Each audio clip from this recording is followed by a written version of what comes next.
Good afternoon, great cops, good afternoon. I think you communicated through your comments, through your messages, that you still want us to concentrate or to work more on the paper one. So this is a 2022 paper. This is a 2022 paper one from Mpumalanga province. National Senior Certificate. It's a provincial paper, of course, 2022, which was a preparatory paper for 2022. So we are going to go through climate and weather. That is the first question. We are going to go through climate and weather. That is the first question, because we are doing this because we just revising so that by the time you write on the 14th, then you won't struggle. Please, guys, take note. The reason why I'm doing this, guys, is to help you with question interpretation, and is also to help you understand the concept in as far as climate and weather is concerned in a more simpler way. So please go through this video, comment. I accept both, even if it's negative criticism or positive or constructive. This is how we learn. I'm also learning from you in as much as you are learning from me. I might have made a mistake in one or two things, then so please comment, then I can correct it or I can explain it further. Let's go through it now. So this is in Mpumalanga province, Republic of South Africa. It's a paper that was written, a preparatory paper in 2022. So let's go through the question. This is the structure of your question paper. Climate and weather, 60 marks, geomorphology 60, then map work 60, 30, map work 30. Let's go through the question now. Let's go through the question now. So the first thing now is you match what is here with the statements or the concept that, okay, match the statements in column A with the terms or examples in column B. So what is here, you match it with what is on there in column B. Column A and B, you are matching. So this is a match question, 1.1.1 from 1.1.1 to 1.1.8. So let's go through these questions, okay? A high pressure system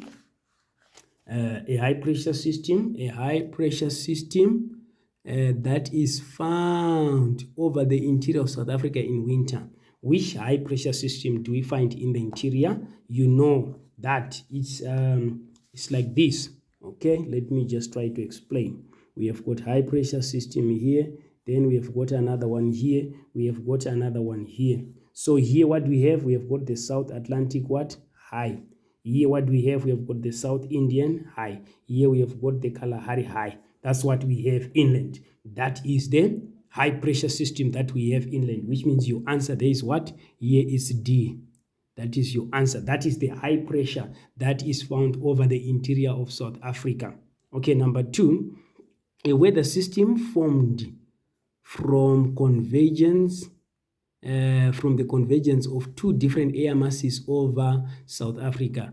Okay, a weather system. Which weather system is formed from the convergence of two air masses over South Africa? You know, this is typically what happened in during summer season. So what do we have? A weather system formed from the convergence of two air masses over South Africa. So what happens during that time? Of course, we have got low pressure here. This is the low pressure that we have. Okay, so there's cold air that is coming from the South Atlantic high, remember, in anti-clockwise. Then we have got warm west air that is coming from the South Indian high, of course. So the weather system that forms there is a line of thunderstorms. Can you see a line of thunderstorms here? Because this is a moisture front that separates the southwest cold that comes from the South Atlantic high and the northeast warm and moist that comes from the South Indian high. So it is separated by a moisture front. Then the weather system that is formed from the convergence of two air masses over South Africa is your line of thunderstorms. That is on the eastern side. That is your line of thunderstorms. Can you see here the sign of the line of thunderstorms that is formed on the eastern side? Okay, when the warm air is uplifted by the cold dry air from the South Atlantic high, so this results in unstable weather condition on the eastern side of the moisture front. That's where we've got a weather system that is a line of thunderstorms. So number 1.1.2 is what? Is B.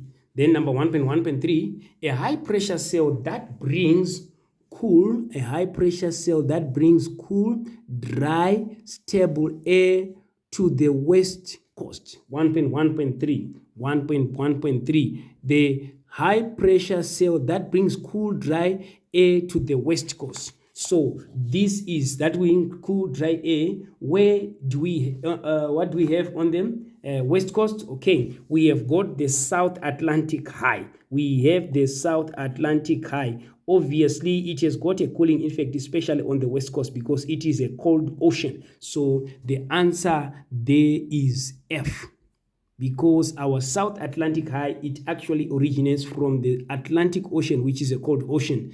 Then the next one, a warm, dry wind that usually precedes a cold front. A warm, dry wind that usually precedes a cold front. Okay. That is your berg wind. That is your berg wind. Warm, dry air that usually precedes a cold front. You know, a berg wind is dry and it's warm. It actually blows from the interior towards the coast. It blows from the interior towards the coast. That is your berg wind. That is your berg wind. It actually blows from the interior towards the coast. So there is H. It's warm and dry, because as the air is descending in winter, it is warmed up adiabatically, which means for every decrease in 100 meters, the temperature increased by 1 degree. Okay. A low pressure that travels along the coast ahead of the cold front. Remember, we talked about this when we're talking about synoptic weather maps. Okay, a low pressure that travels along the coast ahead of the cold front. So that is your coastal low. That is your coastal low. That is your coastal low. Remember, when I was talking about the characteristics or the how to identify your winter season, remember I said a coastal low is ahead of the cold front. So that is your coastal low. An elongated area of relatively high atmospheric pressure. One. Okay, that is your ridge. Okay, that is your ridge. So what happens is, when we talk about ridging now, we are saying now the isobars of the high pressure are elongated towards the low pressure that is in the interior. So that is what we call by ridging. That's what we call what? Ridging. That is what we call by ridging. Okay, an elongated region of low pressure, 1.1.7, that is your trough. That is your trough, which is an elongated region of low pressure. So an elongated region of high pressure is ridge.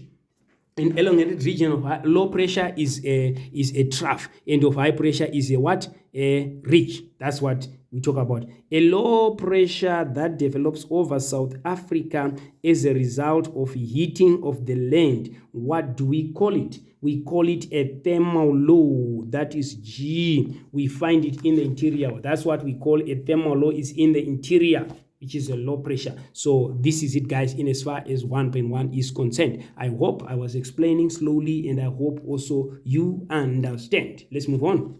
This is Mpumalanga paper, Preparatory 2022. Let's move on to the next question.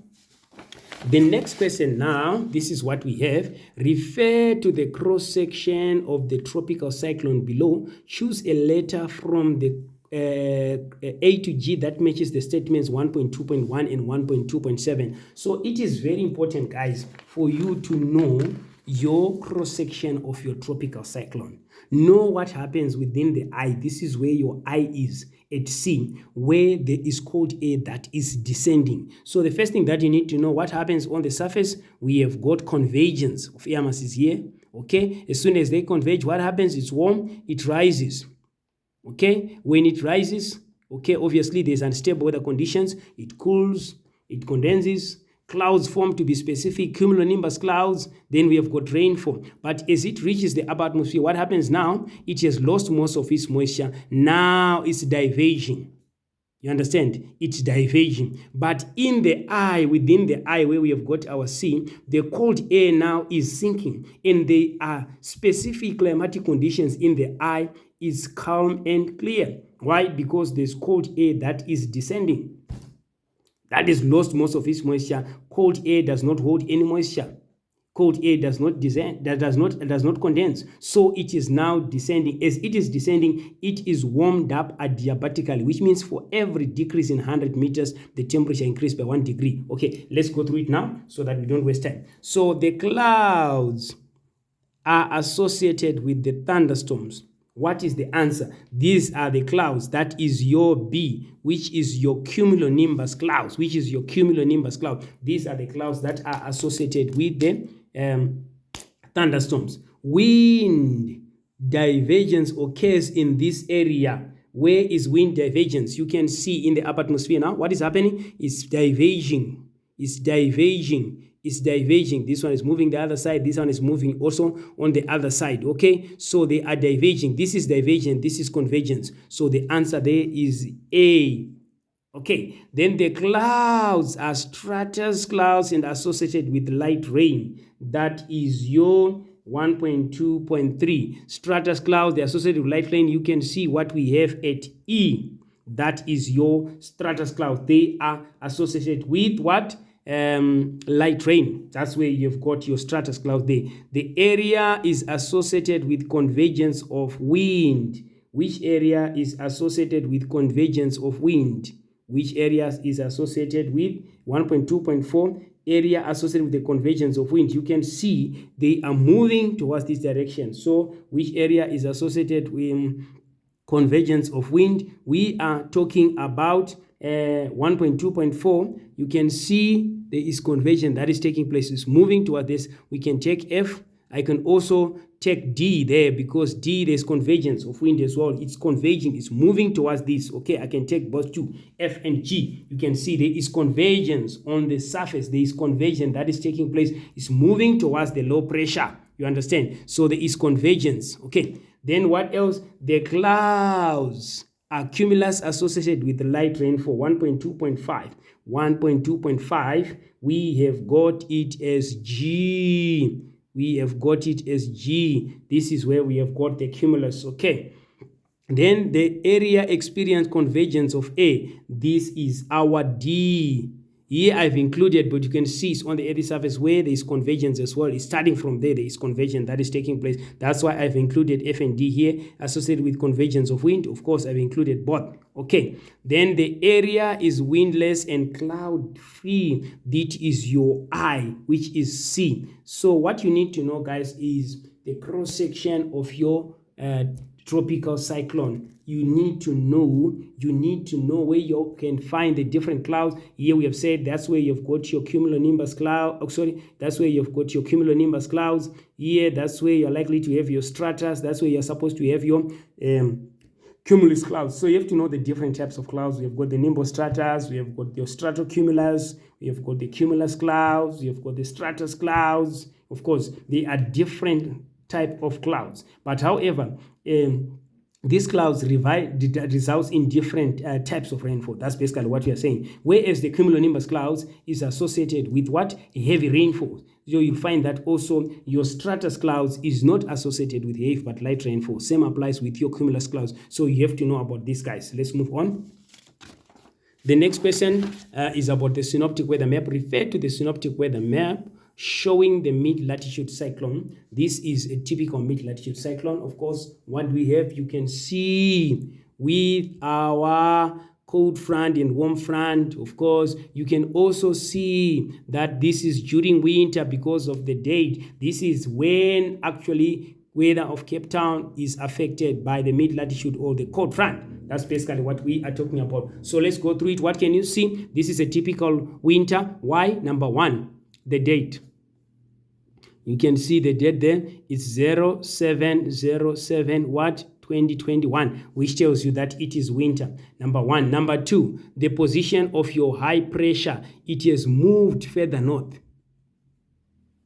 It has changed its position. It has moved further north. This is why now Cape Town can be affected with the mid-altitude movement of our mid-latitude. Of course, because Cape Town, it rains when it is cold, which is in winter. So we have seen that by the date. Number two, the position of our high pressure system, the South Atlantic High, it has moved further north, which means it is not having a blocking effect. Okay, it is not going to reach so that it doesn't allow this cold front to affect to affect the weather of Cape Town. You understand? So it moves in there. So which means at Cape Town, the temperatures will drop. Number one, there's going to be frontal rainfall. There's going to be floods associated also with thunderstorm. There's going to be strong winds as well because of the movement of our mid-latitude or cold front, to be specific. So that's what is happening there. Let's go to the question. What is the direction movement of the mid-latitude cyclone indicated on the map? Already, even with or without the synoptic weather map, we know that our mid-latitude, it moves from west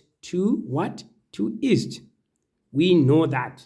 Even without, we know that it also moves eastwards. That's something that you should know, that your mid-latitude, it moves eastwards or moves from west to east. That's what you should know, with or without the synoptic weather map. The next one, account for the direction of the movement in question 1.3.1. Why are they moving in that direction from the west to east or eastwards? Remember, they are driven by the westerlies.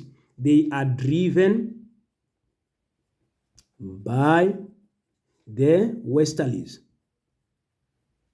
They are driven by the westerlies wind belt, or they're driven by the westerlies. That is the answer there. That's why they move from west to east. They are driven by the westerlies. Name an area marked B on the mid-latitude.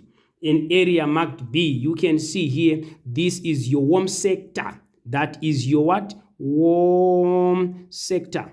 That is your warm sector. That is your warm sector. Here we have got cold sector, cold air, warm sector ahead of this warm front we have got there. It's cool, I would say.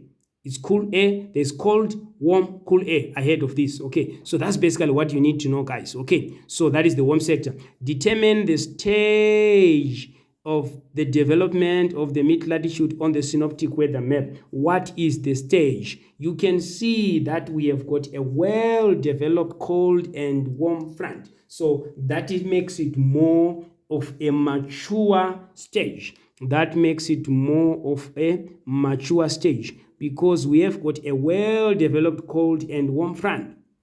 We have got a well-developed cold and warm front. So that it makes it more of a mature stage. Okay, that makes it more of a mature stage. Of course, we have given the reason that there's a well-developed cold and warm front. That makes it more of a mature stage. So that's basically what we are talking about. Okay, in a paragraph of approximately 8 lines, evaluate the climatological impact that the mid-latitude would have on the outdoor activities in the next 24 hours in southwestern Cape. So we are saying now, in the next 24 hours, what weather conditions are associated with the cold front or the mid-latitude? We are likely to have a drop in temperatures. We are likely to have heavy rainfall. We are likely to have strong winds. So what will be the impact of the mid-latitude on the outdoor activities? The people want to go outside, maybe to have picnics, to go outside, sightseeing and all those things. So the drop in temperatures will cause discomfort on the participants. If you are going outside, obviously there's going to be a drop in temperature. It's going to be very cold. That's how it's going to have an impact on the outdoor activities in the next 24 hours in the southwestern Cape. Why? It's because the temperatures are going to drop because of the approach of the cold front. So that's the first effect, okay? That's the first impact that the mid-latitude would have on outdoor activities in the next 24 hours. Temperatures are dropping. It will cause discomfort on participants, okay? Number 2, the very thick and towering cumulonimbus clouds will restrict visibility. Remember, we said that it is more like a frontal rainfall type of rainfall. We have got warm and cold air separated by a polar front, which means the cold air will uplift the warm air, then which results in its cooling, condensing, forming clouds of vertical extent like the cumulonimbus clouds. So the cumulonimbus clouds, towering cumulonimbus clouds, will restrict visibility. Those dark, thick clouds, they will reduce visibility, restrict visibility. Then the other thing is the heavy rain and hail. It will also restrict outdoor activities. When we have got heavy rainfall, we are likely to have floods. So it will definitely restrict outdoor activities. You cannot go out of the house just to enjoy yourself. Why? Because we have got heavy rainfall and rainfall. That's what is going to restrict you. Then the other thing, this mid-latitude is also associated with lightning as well. Lightning is associated with expected thunderstorm, can be dangerous to outdoor activities. When we have a thunderstorm, when we've got lightning, it's also dangerous. Hence, it's going to affect the activities in the next 24 hours. Okay, what else? During frontal storms, strong winds and high seas, okay, posing a hazard to the ship. So these are some of the things that can actually happen in as far as the mid-latitude is concerned. So it's a matter of you knowing the weather conditions associated with the mid-latitude or cold front in particular. So we are likely to have strong winds, we are likely to have lightning and thunderstorms, we are likely to have a drop in temperature, we are likely to have those very thick and towering cumulonimbus clouds. So how is that going to affect the outdoor activities within the next 24 hours in the Western Cape? So that's how you do it. It's very easy. It's very easy. It's very easy, guys. Indeed, it is easy. Let's move on to 1.4. Refer to the sketch based on valley climates. So guys, when it comes to valley climates, what I want to know now, guys, they are also known as microclimates. Microclimates. So we are saying now, why is the climate of a valley different from the surrounding areas? Micro is smaller areas relative to the surrounding areas. Same applies with what we do with the urban climates. There are also microclimates. Why is the temperature of the urban area, okay, the climate of urban area different from the surrounding rural areas? That's what makes it microclimates. It's a small area that we are studying. High temperatures in the urban area, low in the surrounding areas, which is your urban heat island. So basically, that's what we are talking about. We are talking about that's what we talk about. That is part of the microclimates. So when we talk about valley climates, guys, just to analyze the diagram, there are specific things that are associated with valley climates. For example, let's look in terms of the winds that are associated with the valley climate during the day. Okay, what happens when the incoming solar radiation hit on the slope? What happens? The slope will hit the air above it. It is during the day, which means it's going to warm up the air above the slope. So what happens? The warm air will rise during the day. It will rise. But you have to indicate that the direct incoming solar radiation, it hits the slope, then the slope will heat up the air above it, then it will move up slope. This is your anabatic wind. Okay, it is associated with warm rising air. It is associated with warm rising air. This happens during the day. The slope is heated by the incoming solar radiation. It hits the air above it, the slope of the valley. Then it starts to move up slope. That is your anabatic wind. It happens during the day. So what you are shown here, guys, this is a typical night condition. This is night. Why am I saying night? Because there is cold air. Warm air does not descend. Warm air ascends because it is light. So cold air sinks. Or the cold air, due to terrestrial radiation, it actually cools the air above it. So it starts to sink downslope. That's what is happening. It is associated with cold air. So this is during the night, the diagram that we have. This is what happens during the night. Of course, at some point, as it is sinking, there's warm air that is at the bottom of the valley. So it is forced to rise. As it is rising now, it is going to be trapped here. We have got warm air here. Warm air. That is what results in giving us the thermal belt. Why? Because we have got cold air here, we have got cold air at the bottom as well. So there is warm air that is trapped here, then we have our thermal belt. Okay, let's go through the questions so that we don't waste time. What evidence indicates that the katabatic winds are shown in the sketch? There is cold air that descends down the valley slope. The cold air, this one, that is descending down the valley slope. That's what I was talking about now when I was analyzing the diagram of the sketch. Give one condition necessary for katabatic winds to form. What conditions are necessary for katabatic winds to form? Katabatic wind originates from radiation cooling of air on top of a plateau. It has to be during the night. Okay, so this katabatic wind originates from radiation cooling of air on top of the plateau. This is what results in the formation of our katabatic winds during the night. Of course, when there is what terrestrial radiation, cold air, they will, okay, cools up the air above the slope, then we have this katabatic wind that actually flows down the slope. Okay, explain how the thermal belt is formed due to the katabatic winds. So we are saying now it has to be during the night. What happened? The thermal invasions, okay, during the evening. That's what you have to acknowledge. It happens during the evening when the land begins to cool. So there is what we call terrestrial radiation, which means the earth is radiating. We have this is radiating heat, okay, is losing, okay, is cooling during the night. That is part of your terrestrial radiation outgoing. Okay, this is during the night. Okay, this is during the night. So thermal invasions, okay, during the evening when the land begins to cool.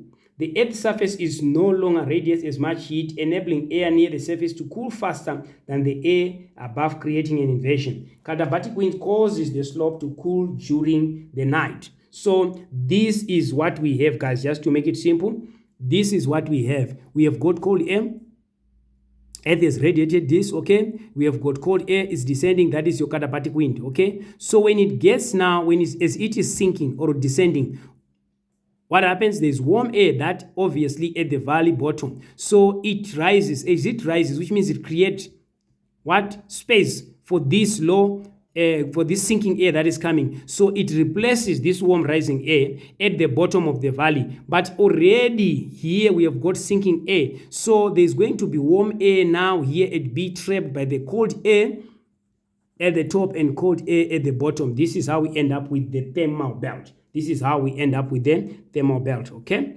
Then how does the katabatic wind change the microclimate of the valley floor? How does it change the microclimate of the valley floor? They bring cold air down into the valley. The cold air is brought down into the valley. That's how it actually changes the microclimate of the valley floor. It's bringing the cold air, because cold air by its nature is heavy. So it's going to sink and replace the light warm air that is rising from the valley floor there. So that's what is happening. They bring cold air down the valley floor. The descending cold air displaces the warm air and move it upwards. The katabatic wind causes the valley to be dry. That's what happens there. 1.4.5, what impact does the changed microclimate have on the people living in the valley? So what impact does the changed microclimate have on the people living in the valley? What are some of the impacts? Number one, katabatic winds events have been responsible for the explosive growth of many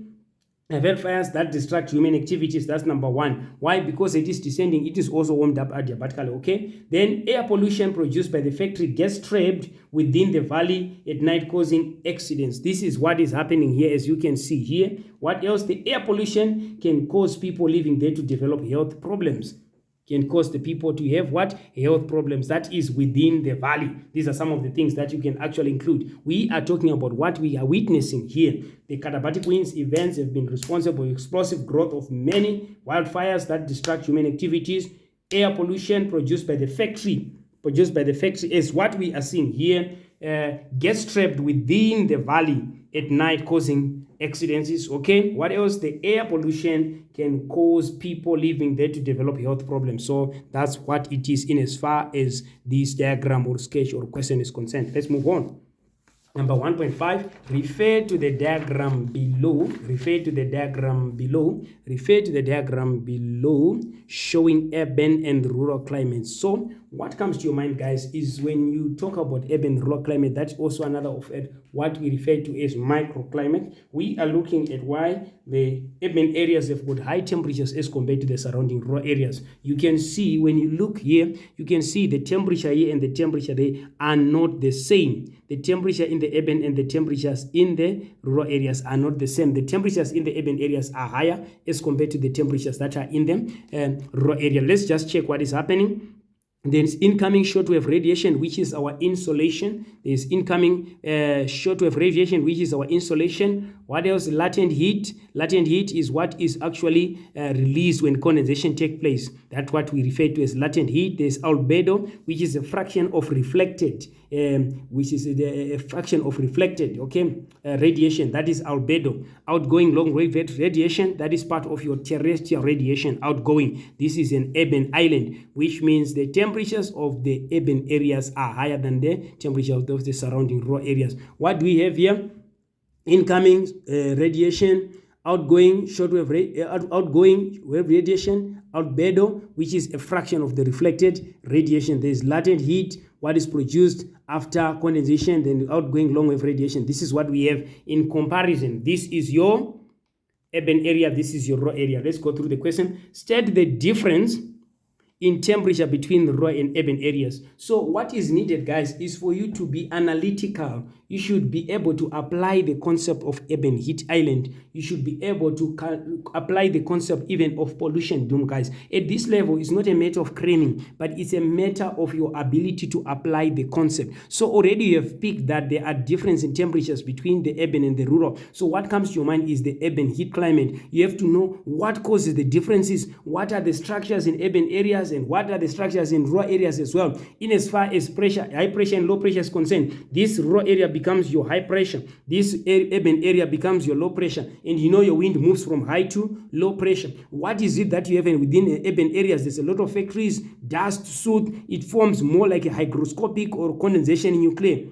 Understand, where the water vapor can actually collect around, result in the formation of the raindrops. Then we have got our rainfall. So these are some of the things that you have to know. State the difference in temperature between rural and urban. So which means here it's not going to be a problem. It's a matter of saying 31 degrees Celsius minus 27 degrees Celsius. 31 minus 27, 28, 29, 30, 31. Which means your answer there is what? It's 4 degrees. That is your 4 degrees Celsius. That is your answer. 4 degrees Celsius. That is the difference in temperature, which means you are subtracting the higher temperature in the urban area minus the lowest temperature in the rural area. What else do we have? Let's move on. The next question, it reads, provide one factor visible on the diagram that makes urban areas to have less wind speed. So what do we have on the diagram that makes the urban area to have less wind speed? What do we have that makes the urban area to have less wind speed? You can see the buildings. It creates friction and acts as windbreaks. The buildings that we have, it actually creates friction and acts as windbreaks. What else? The greater turbulence, because wind is channeled between buildings. So it is the presence of the buildings. That is why we have within the urban areas that makes urban areas to have less wind speed. And in the rural areas, you can see it's more open. So the wind speed is high. Okay, that's why it's even blowing from here. This is our high pressure, this is our low pressure. Okay, let's move on. Explain why there is high relative humidity in the rural area. Why do we have higher relative humidity in rural area? What is the reason behind? That is 1.5.3.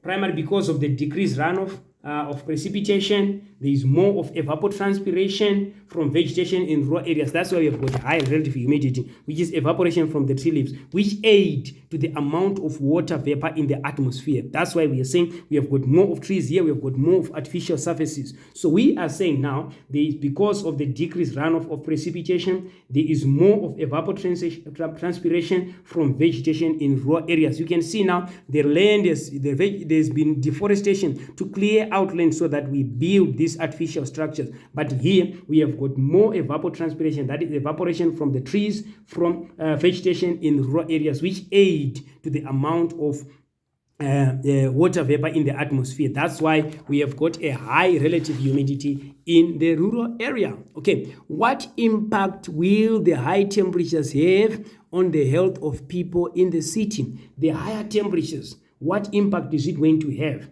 1.5.4. The respiratory problems, some can have asthma, lung cancer, skin problems because of the higher temperatures that we have within the city. That's what you can include there. Then the last one, account for the higher temperatures in the urban areas than the rural areas. So this is a question, guys, that I've been talking about. You have to know the moment you come across this diagram, already there's going to be a question to say, why do we have higher temperatures here and low temperatures there? It is because of the presence of the artificial surfaces in the urban areas, like warmer due to lack of vegetation and transpiration. You can see here we don't have a lot of trees here. Why? The trees have been cleared out to create space for the urban areas, you understand, for the houses and other things. But here we still have trees. So we are saying there is warm due to the lack of vegetation and transpiration. That's number one. That is why the temperatures here is warmer than the surrounding areas. Then more artificial heating, air condition and vehicle emissions, more artificial surfaces such as your tar, concrete that absorb heat. There's more dust pollution that prevent heat from escaping. That is part of your pollution doom. We are saying now there's a layer of pollution that traps heat,